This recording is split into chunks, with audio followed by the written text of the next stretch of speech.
My name is Sophia. I'm 29 years old. And the first thing I heard when I came back from a 3-week coma wasn't the gentle voice of a doctor saying I was going to be okay. It wasn't my father praying beside my bed. It was my stepmother's whisper, soft and intimate, like she was sharing a secret with the universe. It's finally ours. I didn't open my eyes. Some ancient instinct, deeper than fear or anger, told me to stay perfectly still. My body felt heavy, disconnected, like it belonged to someone else after weeks of machines breathing for me. The hospital room smelled of antiseptic and faded flowers. I could hear the steady beep of monitors, the distant hum of nurses' footsteps in the hallway, and the faint rustle of curtains as morning light filtered through. I controlled my breathing, slow, even barely noticeable. Victoria moved closer to the bed. I caught the familiar scent of her vanilla perfume, the same one she'd worn since the day she first stepped into our lives pretending to care. She paused, probably checking the monitors, then spoke again, this time clearly directed at the person standing next to her. 2 more signatures and the retreats are legally ours. Daniel's already agreed to everything. We just need to move before they change her status. My father didn't say a single word. That silence hit harder than any confession ever could. The man who used to read me bedtime stories and promise he would always protect me just stood there, complicit. In that moment, lying motionless with my eyes closed, I realized the car accident 3 weeks earlier wasn't the most dangerous thing that had happened to me. The real threat had been growing quietly in my own family long before the crash. I stayed completely still, cataloging every sound, every pause, every breath. My mind, still foggy from the coma, began piecing together fragments I'd overheard during those unconscious weeks.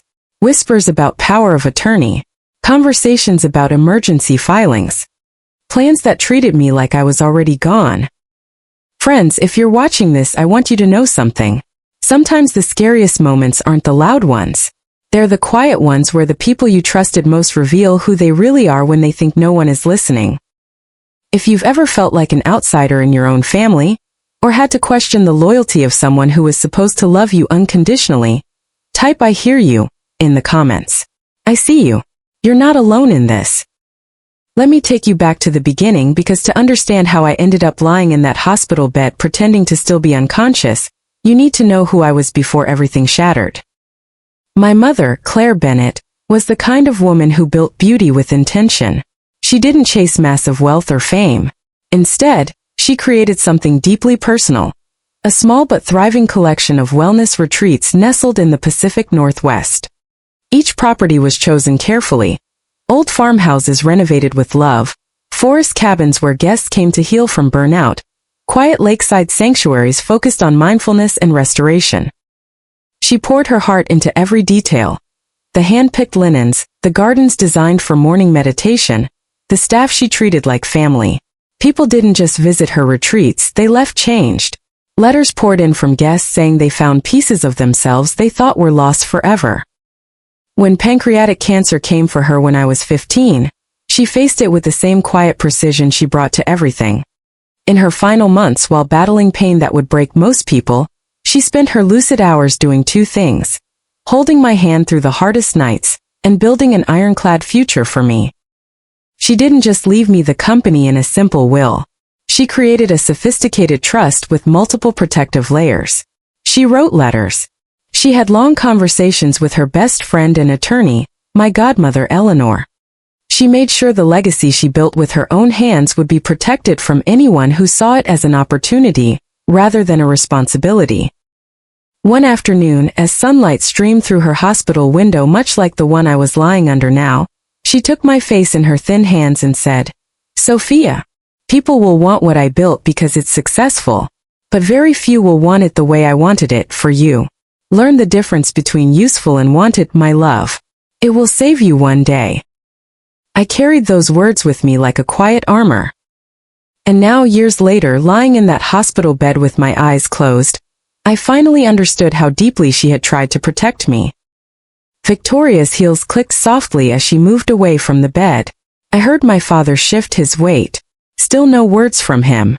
Just that heavy, damning silence. I stayed motionless, heart steady, mind sharpening with every passing second. I had approximately 24 hours before their next move, and for the first time since the accident, I felt something stronger than fear. I felt ready. That moment in the hospital room, with my eyes still closed and my stepmother's words hanging in the air, pulled me straight back to the girl I used to be. The girl who sat beside her mother's hospital bed 14 years earlier, holding on to every precious second. My mother, Claire Bennett, was only 47 when pancreatic cancer took her. But even in her final months, she moved through the world with a grace and intention that still takes my breath away when I think about it. She wasn't building an empire for headlines or investors. She was creating sanctuaries. She started her first wellness retreat in a renovated 1920s farmhouse outside Portland when I was just 9 years old. What began as one peaceful property slowly grew into a small collection of 5 intimate retreats scattered across the Pacific Northwest. Each one had its own personality, one nestled in misty forests for deep meditation, another by a quiet lake for those recovering from heartbreak, and the flagship property with sun-drenched reading rooms and herb gardens where guests learned to slow down and listen to themselves again. I grew up watching her work. She would walk the grounds at dawn, touching leaves, adjusting a chair just so, making sure every detail felt like a warm embrace. She chose the staff personally, often hiring people who had their own healing journeys. Guests didn't come for luxury in the usual sense, they came for restoration. And they kept coming back. The business wasn't huge by corporate standards, but it was deeply profitable and even more deeply meaningful. When the cancer diagnosis came, everything changed. Yet my mother refused to let fear rush her. She spent her lucid days between treatments doing what she did best, planning with precision. She met with attorneys. She reviewed documents late into the night while I slept in the chair beside her bed. She called her best friend Eleanor, my godmother, at all hours to go over every clause in the trust she was building. I remember one particular evening. The pain medication had given her a rare window of clarity. She brushed my hair back from my face and said softly, "Sophia, I'm not afraid of leaving this world, but I am determined to leave you prepared. What I've built isn't just money or property. It's a way of living, one that values healing over haste, intention over impulse. I need you to inherit that spirit, not just the assets." She designed the trust with layers most people would never notice. There were independent trustees, specific conditions for major decisions, and protections that activated only under certain circumstances. She left handwritten letters for different milestones in my life, one for my 25th birthday, another for when I got married, and one final one she hoped I would never need. Eleanor, who had been a sharp estate attorney for over 40 years, helped draft the toughest protections. She told me years later that my mother had added one particular clause in her very last week, when she was so weak she could barely hold the pen. It required independent verification of the beneficiary's capacity before any major transfer of control could occur. At 15, I didn't fully understand why she was fighting so hard through her pain to build all of this. I just knew I didn't want her to leave. But she kept working, kept protecting, kept loving me in the most practical and profound way possible. Lying in my own hospital bed years later, pretending to still be unconscious, I felt her presence so strongly it almost brought tears to my eyes. She had tried to shield me from exactly this kind of betrayal, from people who would see her life's work as something useful rather than something wanted for the right reasons. Victoria had entered our lives 3 years after my mother passed. At first, she seemed like the answer to my father's loneliness. She was elegant, attentive in public, and asked all the right questions about my mother's retreats. She remembered the names of longtime staff members. She even volunteered to help organize guest appreciation events. But looking back now, the early signs were there if I had known what to look for. The way her eyes would scan financial summaries when she thought no one noticed. The casual comments about modernizing the business.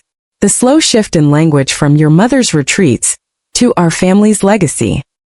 I wanted so badly for us to be a real family again that I ignored the quiet warnings. I told myself she was just interested in our lives. I told myself my father deserved happiness. If you've ever convinced yourself that someone's curiosity was innocent when deep down something felt off, you already know how easy it is to look past the red flags when your heart wants peace more than truth. By the time I turned 25 and officially stepped into full control of the trust, the retreats had grown even stronger under my care. I had modernized the booking system, introduced new wellness programs based on what guests truly needed, and kept every ounce of my mother's soul intact. Business was thriving. Guests were writing 5-star reviews calling the properties healing grounds. And that's when Victoria's questions became more pointed. But I'll tell you more about that in a moment. Back in the hospital room, Victoria and my father finally stepped out. The door clicked shut behind them. I waited a full 10 minutes in perfect stillness before allowing myself one slow, deep breath. My mother's voice echoed in my mind. Learn the difference between useful and wanted. In that moment, I promised her and myself that I would honor everything she had fought to protect. Those words from my mother, useful versus wanted, stayed with me long after she was gone. They became a quiet compass I didn't even realize I was following until I needed it most. On my 25th birthday, exactly as she had planned, Eleanor handed me the final sealed letter my mother had written. I sat alone in my apartment that evening, the same one I had moved into after college, with a cup of chamomile tea growing cold beside me. The envelope was thick, her elegant handwriting still as familiar as my own breath. I opened it slowly, almost afraid the paper might crumble. Inside was 4 pages filled with her voice. She wrote about how proud she was of the woman I was becoming. She reminded me of specific moments from my childhood. The time we planted lavender together at the first retreat. The nights we stayed up talking about what healing really meant. Then she moved into the practical part, the part that showed how deeply she had thought about my future when she herself had so little time left. She explained the trust structure in careful detail. It wasn't a simple inheritance. There were multiple layers of protection. An independent financial advisor who could only be changed with strict approval, a requirement for documented capacity before any major shifts in control, and Eleanor's permanent role as legal overseer for certain key decisions. She had anticipated every scenario she could think of: greedy relatives, poor business choices, even the possibility that someone close to me might try to influence things. But the most powerful part came near the end. She wrote, "Sophia, if anyone ever tries to take this from you, they will likely be someone who calls you family. That is why I built it this way. Not because I didn't trust you, but because I know how love can be twisted when money and comfort are involved. Stay precise. Stay calm. And remember, what I built was wanted for you, not useful to others. That difference will always be your greatest shield." I read that letter 3 times that night. Tears fell, but they weren't just tears of sadness. They were tears of gratitude for a mother who loved me so fiercely that she fought death itself to protect my future. I folded the letter carefully and placed it in the small wooden box she had given me years earlier. The one that still carried the faint scent of her favorite lavender. Lying in the hospital bed years later, eyes still closed, I drew strength from that letter. Every fragment of conversation I had overheard during the coma now made terrifying sense. Victoria wasn't just curious. She had been preparing for this exact moment for years. My father had remarried when I was 18. Victoria was 38 at the time, polished, articulate, and seemingly supportive. In the beginning, she played the role perfectly. She attended every family gathering. She asked about my studies in business and wellness management. She even helped me pick out a dress for my college graduation. But after I turned 25 and the trust fully activated under my control, her behavior shifted in ways that were subtle at first. The questions became more specific. Have you thought about updating the management structure now that you're in charge? Don't you think the retreats could benefit from more aggressive expansion? Your father and I could help lighten the load if you ever needed a break. I answered politely but vaguely. I had learned from my mother that not every question deserves a full answer. I confided in Eleanor about the growing unease. She simply said, "Watch the patterns, Sophia. Patterns never lie." And the patterns were becoming clear. Victoria started visiting the flagship retreat more often, always with a warm smile for the staff but with eyes that scanned the operations like she was already calculating ownership. My father noticed none of it or chose not to. He was content in the new life she had built around him, the one where he no longer had to carry the full weight of grief or responsibility alone. If you've ever watched someone slowly rewrite the story of your family while smiling through it all, you know how confusing and lonely that feels. I kept my peace. I kept working. I kept honoring what my mother had started by making the retreats even stronger, introducing new programs for grief counseling, partnering with local therapists, and creating scholarship spots for people who couldn't afford healing otherwise. The business wasn't just surviving, it was thriving with purpose. But purpose, I was about to learn, can be threatening to people who only see dollar signs. Back in the hospital, the afternoon light had shifted across the ceiling. I heard nurses changing shifts outside my door. Victoria and my father had been gone for nearly an hour. I allowed myself one small movement, gently flexing my fingers under the thin blanket, testing what my body could still do after 3 weeks of stillness. My mind was no longer foggy. It was sharp, focused, and running through possibilities the way my mother used to run through renovation plans. I knew I couldn't do this alone. I needed allies. And thanks to the way my mother had built her circle, I already had one of the best ones waiting in the wings. Eleanor. And a kind nurse whose name I would soon learn was Maya. The real fight was about to begin, not with anger or noise, but with the same quiet precision my mother had taught me. The years after my 25th birthday felt like a slow tide coming in, gentle at first, almost comforting, until you realize the water is rising higher than you expected. Victoria had been part of our family for over a decade by then. On the surface, everything looked harmonious. She attended my graduation, sent thoughtful birthday gifts, and posted beautiful family photos on social media with captions about blended blessings. My father seemed happier than he had been since losing my mother. He smiled more, traveled with her, and finally allowed himself to enjoy life again. I wanted that for him. I really did. So when Victoria began showing more interest in the retreats, I welcomed the conversations at first. We would sit on the back porch of our family home during Sunday dinners, and she would ask questions that sounded supportive. How do the guests connect with the staff so deeply? Have you ever thought about franchising the concept? What would happen if you ever needed someone to step in during a busy season? I answered carefully, sharing just enough to be polite but never the full operational details. Something in my mother's letter had stayed with me, that instinct to protect what was wanted, not just what was useful. I started noticing how Victoria's questions always circled back to control, ownership, and long-term management. My father would laugh it off. She's just proud of you, Sophia. She wants to see the family business grow.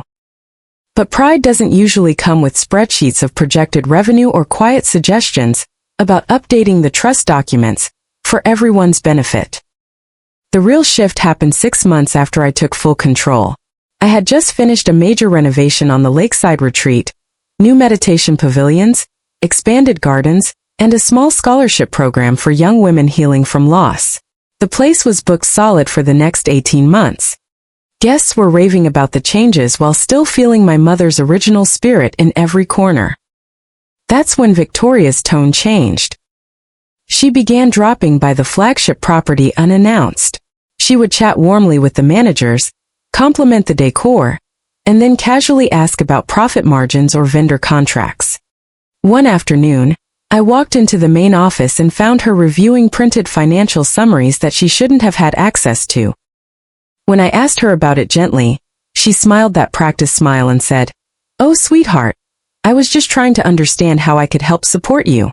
Your father and I hate seeing you carry everything alone." I smiled back, but inside I felt the first real crack in the foundation of our family. If you've ever had someone insert themselves into your success while framing it as love, you know exactly how disorienting that feels. It makes you question your own instincts. Am I being ungrateful? Am I too protective? Am I imagining things? I wasn't imagining it. Eleanor noticed it too. During one of our regular check-ins, she reviewed some of the casual documents Victoria had asked me to share. Her expression grew serious. "This isn't curiosity, Sophia. This is reconnaissance. Be very careful what doors you leave open." I started setting quiet boundaries. I changed access permissions at the properties. I kept more records private. I poured even more of myself into the work, not out of fear, but out of love for what my mother had built. The retreats became my sanctuary as much as they were for our guests. Walking the grounds at sunrise, touching the same lavender bushes my mother had planted, reminded me why this mattered. Meanwhile, Victoria adapted. She became sweeter in public, more helpful around the house, and more vocal about how we as a family needed to think about the future. My father stayed in his comfortable bubble. He avoided any conversation that might create tension. He wanted peace more than he wanted truth. I understand that now, but back then it hurt. Lying in that hospital bed with my eyes closed, replaying all these memories, I realized how patiently Victoria had played the long game. She didn't rush. She built trust. She waited for the perfect moment when I would be vulnerable. And that moment came on a rainy October evening. I was driving back from inspecting the forest retreat after a long day. The roads were slick. Visibility was poor. A delivery truck ran a stop sign at an intersection and slammed into the driver's side of my car. I don't remember the impact, only the sound of rain on the windshield before everything went black. When fragments of awareness returned during those 3 weeks in the coma, I began catching pieces of conversations that confirmed everything I had quietly feared. Victoria visited often. Her voice was always soft, concerned in front of the nurses, but colder when she thought it was just her and my father. I heard her discussing timelines, legal windows, and temporary power of attorney. My father's voice was there too, tired but never pushing back. The invasion that had started years earlier with polite questions had reached its final stage while I lay unconscious. But I was waking up. And this time I wasn't going to ignore the patterns. The months following my 25th birthday marked a quiet but unmistakable turning point. The trust was now fully under my control, and I was no longer just the daughter carrying her mother's dream. I was the steward making decisions every single day. I felt the weight of it, but also the pride. The retreats were flourishing in ways that would have made my mother smile. Victoria's interest, however, stopped feeling like support and started feeling like something else entirely. It began with seemingly innocent suggestions during family dinners. You know, Sophia, with your schedule, it might be smart to have a co-manager in place. Someone who knows the vision. She would say it with that warm, concerned tone while passing the salad. My father would nod along, happy that his girls were bonding over the business. But the questions grew sharper. She wanted specifics. Profit margins on each property, upcoming renovation budgets, the names of key vendors, and even guest demographics. One evening she asked, "Have you considered updating the trust documents now that you're fully in charge? Things change, sweetheart. It's wise to keep everything flexible for the family." I remember pausing with my fork halfway to my mouth. Flexible. That word lingered. Flexible for whom? I started documenting everything, not dramatically but quietly, the way my mother would have. I kept records of every conversation, every request for information. Eleanor reviewed them during our monthly calls and simply said, "She's building a case, Sophia. Not for today, but for a tomorrow she hopes you won't see coming." I set firmer boundaries.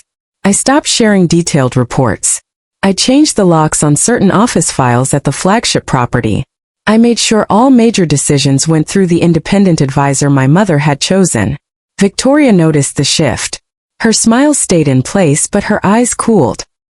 She adapted again, becoming more affectionate in public, posting more proud stepmom content online, and spending extra time with my father to reinforce their united front. He never confronted her. He never asked me directly if something felt wrong. He just wanted the peace of a happy home. If you've ever been the one holding the truth while everyone around you chooses comfort, you know how isolating that path can feel. I didn't want to be right. I wanted to be wrong about her. But the patterns didn't lie. Despite the growing tension at home, my work became my anchor. I expanded the grief support program my mother had dreamed about. I hired 2 new wellness directors who had lost parents young, just like me. The retreats felt more alive than ever. Guests left notes saying they could feel a special kind of love in the walls. That love was my mother's, and I was determined to protect it. Then came the evening of the accident. It was a Thursday in late October. I had spent the day at the forest retreat, walking the trails with the new staff, discussing winter program ideas. The rain had been steady all afternoon. As I drove home on that winding secondary road, the headlights cut through the downpour. I remember thinking about my mother, how she always drove carefully in bad weather and told me to do the same. I never saw the truck run the stop sign. The impact was sudden and violent. Metal screamed. Glass shattered. Then everything went silent and dark. When awareness began returning in fragments during the coma, I caught pieces of a world that had kept moving without me. Victoria's voice was frequent. She spoke to doctors with perfect concern. But in the quiet moments with my father, her tone changed. I heard discussions about incapacitation clauses, temporary power of attorney, and how the trust could be managed in the family's best interest while I recovered. My father's responses were minimal. A sigh here. A quiet whatever you think is best there. He wasn't fighting for me. He was standing beside her. Lying there in the hospital bed with my eyes still closed on that Thursday morning, I felt a strange calm settle over me. The slow invasion that had taken years to build had reached its peak. But I was awake now, even if no one else knew it yet. I had my mother's letter burned into my memory. I had Eleanor. And I had something Victoria and my father never counted on. The quiet strength of a daughter who had learned early that protection isn't loud. It's precise. The door to my room had been closed for several minutes. I waited, listening to the hospital sounds around me. Then I made my first real move since waking. A gentle press of my fingers against the bedsheet, testing strength. It was time to stop being the sleeping daughter. It was time to become the one who had been listening all along. The rain that night felt like it was trying to wash the world clean. I remember the steady rhythm of the wipers, the way the headlights cut through the downpour, and the peaceful tiredness I felt after a long productive day at the forest retreat. I had been thinking about my mother again. How she always said rain was nature's way of giving everything a fresh start. Then came the sound of tires losing grip, the blinding flash of headlights from the side, and the sickening crunch of metal. After that, nothing. The doctors later told me I had been in a medically induced coma for the first 11 days to give my brain time to heal from the swelling. Then another 10 days where my body simply held on while my mind drifted in and out of darkness. 3 weeks total. 3 weeks where the people around me believed I couldn't hear them. But I could. Awareness returned in pieces, like puzzle fragments floating in a quiet lake. At first it was just sounds, the soft beeps of machines, muffled voices, the occasional gentle touch of a nurse adjusting my four. Then came the smells. Antiseptic, stale coffee, and Victoria's vanilla perfume that always arrived before her words. She visited almost every day. In the beginning, her voice sounded like the concerned stepmother everyone expected. "How is she doing today?" she would ask the nurses with perfect tenderness. But when she thought the room was empty except for my father, the mask slipped. I remember one afternoon, I don't know which day it was, hearing her speak clearly near the foot of my bed. "The doctors are saying it could be weeks before they make any permanent calls. We need to move while the temporary power of attorney is still valid." My father's reply was quiet, almost reluctant. "Victoria, are you sure this is the right way?" She answered without hesitation. "Daniel, this is for the family. Sophia would want us to protect what Claire built. We're not taking anything from her. We're just securing it." That word, securing, echoed in the fog of my mind. Securing, as if I were already gone. I lay there, trapped in my own body, unable to move or speak, but my hearing grew sharper with every passing day. I caught more fragments. Conversations about emergency filings with the probate court. Mentions of incapacitation clauses in the trust. Victoria pressing my father to sign documents while the independent advisor was being stalled with requests for more information. Eleanor had apparently tried to visit 3 times. Each time she was turned away or limited to short, supervised visits. I heard Victoria's voice outside the door once. "We appreciate your concern, but the family is handling this privately right now." The betrayal wasn't loud. It never is with people like Victoria. It was careful, calculated, wrapped in concern and family language. She had spent years laying the groundwork, and now with me lying unconscious, she was executing the final steps. My father, that was the part that hurt the deepest. I heard him sigh heavily one evening. "I just want her to wake up." Victoria's response was soft but firm. "And if she doesn't? We have to be prepared, Daniel. The retreats need steady leadership. We can honor Claire's memory by keeping everything in the family." He didn't argue. If you've ever heard someone you love choose comfort over courage, you know how it breaks something inside you that's hard to repair. I wanted to scream. I wanted to sit up and tell them I was right here listening, but my body wouldn't let me. So I did the only thing I could. I listened. I remembered. I waited.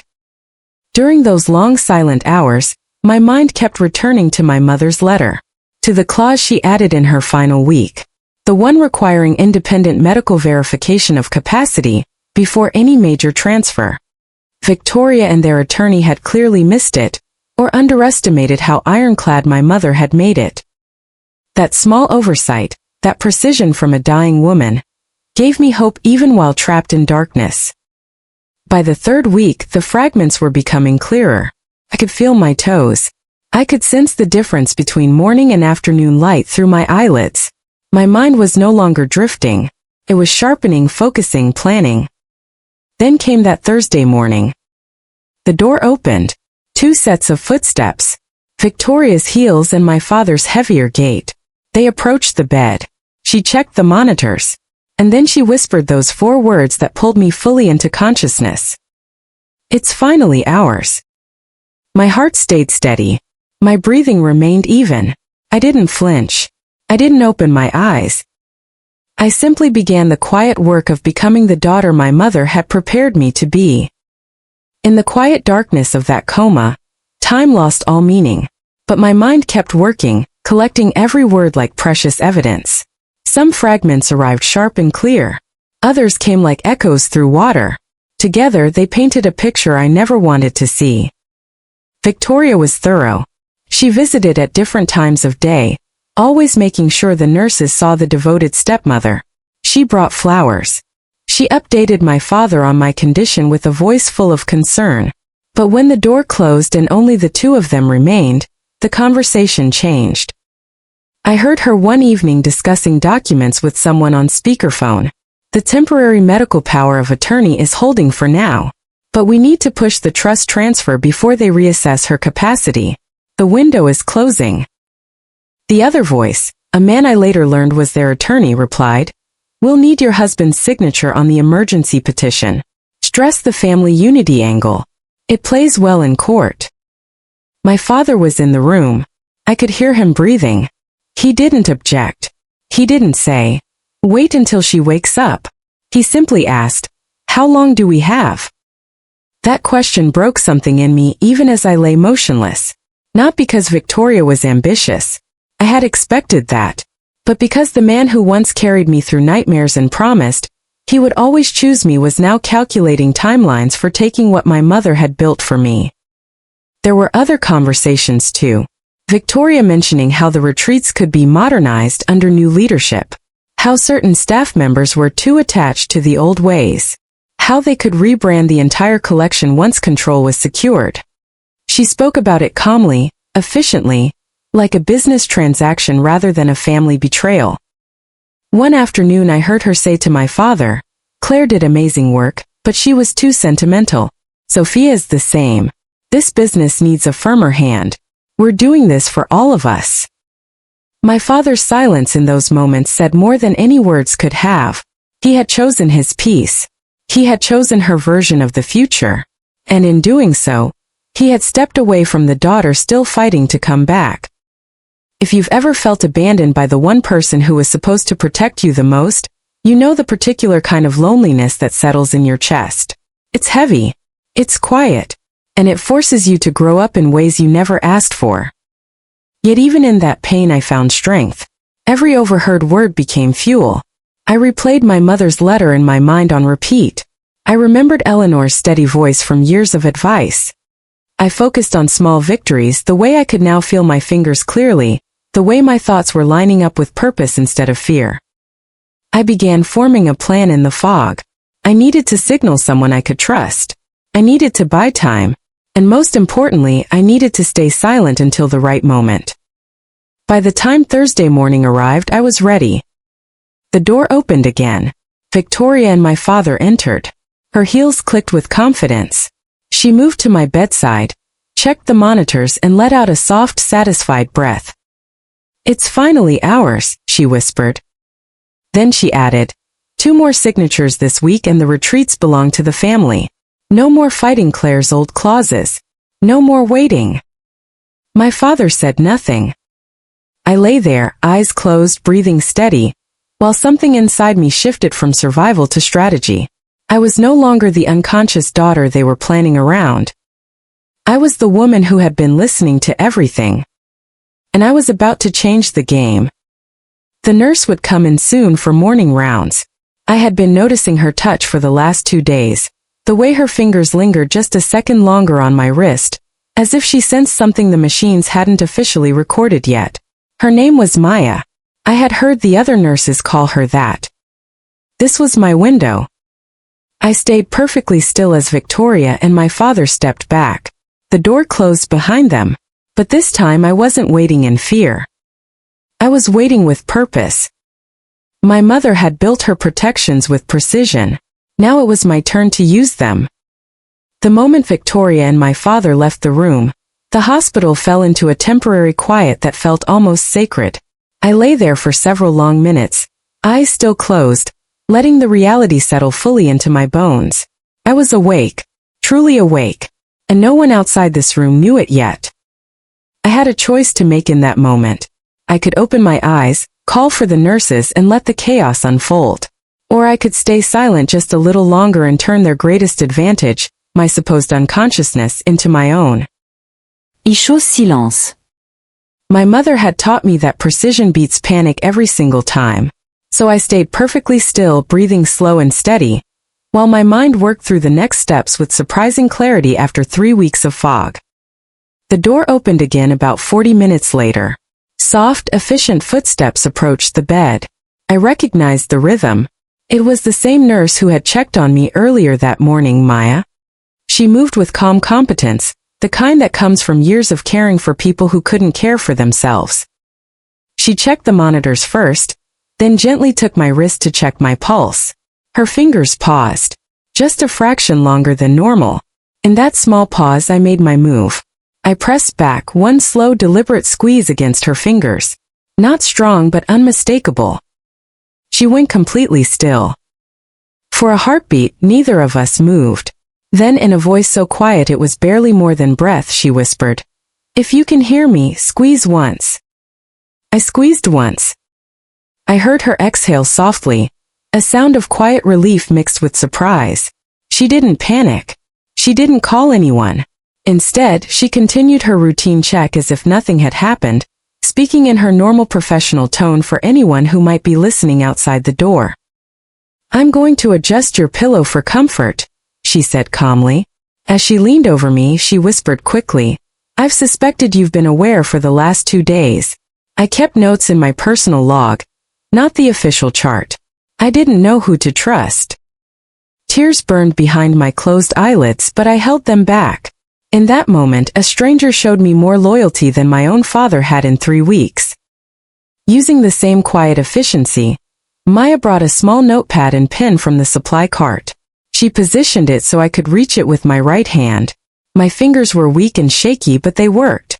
I wrote slowly, carefully. "Eleanor Holt. Call her. Tonight. Urgent." I added her phone number, the one I had memorized years ago. Maya read the note, folded it, and slipped it into her pocket. "I'll call from my personal phone on my break. No hospital lines. Rest now. Don't open your eyes for anyone else until I say it's safe." She squeezed my hand once, a silent promise, then continued her rounds and left the room. I lay there in the returning silence, heart full of something I hadn't felt in weeks, hope. Real strategic hope. Maya returned once more before evening shift change. She checked my vitals again and leaned close while pretending to adjust the blanket. "Eleanor is coming," She'll arrive through the staff entrance around 8:15. We have maybe 12 minutes before the charge nurse does rounds. Stay strong. I pressed her hand in gratitude. Those hours of waiting felt longer than the entire coma, but they gave me time to prepare mentally. I reviewed every fragment I had overheard. I thought about my mother's trust clauses. I reminded myself that I wasn't powerless, I was positioned. At 8:18 that evening I heard the door open again. Familiar footsteps, steady, purposeful, the same ones that had walked beside me since childhood. Eleanor. She approached the bed slowly. Her hand found mine. Her voice, when she finally spoke, was thick with emotion but controlled. Sophia, if you can hear me, squeeze my hand. I squeezed firmly. Eleanor let out a shaky breath. Thank God. I'm here, sweetheart. We're going to handle this together. In the next 11 minutes she spoke quickly and clearly. She told me what she had already discovered from the outside. The emergency petitions, the pressure on the trust advisor, the forged intent letters Victoria had prepared. She confirmed that my mother's hidden clause, the one requiring independent medical confirmation of capacity, was still intact and had not been satisfied. You did exactly the right thing by staying silent, she whispered. We still have time. Before she left, we made the plan. Maya would document my awareness officially that night. Eleanor would file an emergency injunction before morning, and I would remain unconscious until the trap was fully set. As Eleanor slipped out through the staff entrance, I felt my mother's presence stronger than ever. She hadn't just left me money or property. She had left me a circle of women who refused to let me fall. The real awakening wasn't just opening my eyes. It was choosing to keep them closed until I was ready to win. Eleanor sat beside my bed in the dim hospital light, her hand never leaving mine. Even at 71, she carried the same unshakable steadiness that had made her my mother's most trusted friend.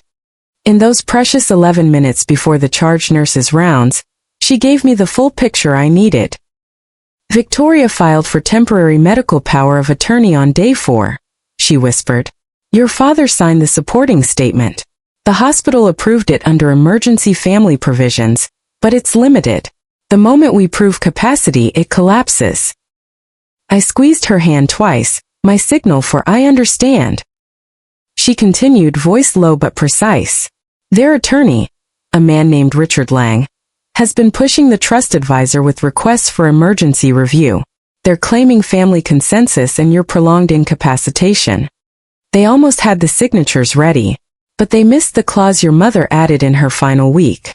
The one requiring 2 independent physicians to verify cognitive awareness before any major transfer of control. A small fierce pride swelled in my chest. Even from beyond, my mother was still protecting me. Eleanor leaned closer. Maya has been keeping detailed personal notes, dated, timed, and clinically worded. She'll sign them tonight in front of me and a medical legal colleague I brought in. By morning we'll have fresh capacity documentation. I've already prepared the emergency injunction. The probate court duty judge will see it first thing. I wrote on the notepad with slow but determined strokes. What about Dad? Eleanor paused. He's deep in this, Sophia. Not the mastermind Victoria is, but he's complicit. He signed documents. He stayed silent when he should have spoken. That will have consequences. The truth hurt, but it didn't surprise me anymore. I squeezed her hand once, accepting it. We spent the remaining minutes outlining the next day. I would remain unconscious. Until their attorney arrived at 9 a.m. Maya would ensure the right doctors were on record. Eleanor would have the injunction ready. The goal wasn't drama. It was control taken back quietly and completely. Before she left, Eleanor pressed her forehead gently against mine, the way my mother used to. Claire would be so proud of how calm you're staying. This is exactly what she prepared you for. Not with anger but with precision. I cried silently after she left, not from fear, but from the overwhelming feeling of not being alone. A kind nurse and my godmother had become my armor in less than a day. The night passed in careful waiting. Maya returned twice more, updating me in whispers. She had called in a favor from a doctor friend for the capacity assessment. The documentation was building like a quiet fortress around me. By 6:30 the next morning, the pieces were in place. 2 doctors had examined me discreetly and confirmed full cognitive return. Eleanor filed the emergency motion at 7:15. The court responded faster than expected. A temporary freeze on all trust-related actions was granted by 8:20. I finally opened my eyes at 8:45. The ceiling was the same institutional white I had imagined for weeks, but everything felt different now. I sat up slowly, drank water with my own hands, and adjusted the pillow behind my back. When Maya came in for final checks, she smiled, a real warm smile. "They'll be here soon," she said. "You ready?" I nodded. My voice was raspy, barely above a whisper from disuse, but it was mine. "I'm ready." At 9:04 the door opened. Victoria entered first, followed by their attorney Richard Lang carrying a thick folder. My father wasn't with them. Victoria's face was set in professional concern, until her eyes landed on me. Sitting up. Eyes open. Looking directly at her. The color drained from her face. "Good morning, Victoria," I said quietly, my voice gaining strength with every word. "I heard you yesterday. I've been hearing you for weeks." Richard Lang froze mid-step. The folder in his hand suddenly looked very heavy. Victoria opened her mouth, then closed it. For the first time in all the years I had known her, she had no polished response ready. Eleanor stepped forward from the corner of the room, calm and professional. "The court has issued a freeze. The power of attorney is invalid. Any further attempts to access the trust will be considered fraud." In that moment, the slow invasion that had lasted years ended, not with shouting but with quiet, undeniable truth. The silence that filled the hospital room after my words was heavier than any coma. Victoria stood frozen, her perfectly composed mask cracking in real time. Her eyes darted from me to Eleanor, then to the folder in Richard Lang's hands. You were awake?" she finally managed, her voice thin. "I've been awake since yesterday morning," I replied calmly. "I heard everything. The whispers about signatures, the plans to take the retreats, the way you spoke about my mother's work like it was just another asset to flip." Richard Lang tried to recover. "This is highly irregular. We should discuss this with proper legal representation." Eleanor cut him off smoothly. "The probate court has already issued a temporary restraining order. All trust transactions are frozen. The medical power of attorney granted under false pretenses of incapacitation is now void. You're done here." Victoria's face shifted from shock to something colder, calculation. She turned toward the door as if searching for an escape route, but my father appeared in the doorway at that exact moment. He looked exhausted, like he hadn't slept in days. His eyes met mine, and for the first time in weeks I saw genuine pain there. "Sophia," he whispered. Victoria tried to speak to him, but he stepped past her and sat heavily in the chair beside my bed. The attorney and Victoria were asked to wait in the hallway. The door closed, leaving just the 3 of us, father, daughter, and the ghost of my mother's legacy. He didn't make excuses at first. He simply looked at his hands and said, "I knew. Not everything at the beginning, but enough. I told myself it was for the family. I told myself you might not wake up. I was weak, Sophia. I chose the easier path." I listened without interrupting. My voice, still raspy, stayed steady. "You stood in this room and asked how much longer you had to wait while I was lying right here. That hurt more than anything Victoria did." He nodded slowly, tears in his eyes. "I will testify. Everything I signed, every conversation, every plan. I'll tell the court the truth." That Monday, the emergency hearing lasted 4 hours. I attended in person, wheelchair at first, then stood on my own to show the judge I was fully present. My father took the stand and did what he promised. He laid out every detail, the documents, the timelines, Victoria's pressure, his own complicity. Cost him his dignity, but it gave me back control. The judge reviewed my mother's trust documents. The clause requiring independent verification of capacity was crystal clear. Victoria and Lang had tried to bypass it and failed. The court invalidated every action taken during my incapacitation, froze the assets permanently, and referred the case to the district attorney for investigation into fraud and forgery. Victoria was arrested 4 months later. Evidence showed she had prepared forged authorization letters that were never submitted because our countermotion closed the window. Richard Lang surrendered his law license. My father was removed as co-trustee and faced civil penalties, but his full cooperation reduced the consequences. He moved away quietly to start over. Victoria lost everything she had tried to steal. The retreats remained mine, stronger than before. If you've ever had to fight for what your parents left you, not against strangers but against the people closest to you, you understand how deeply that changes a person.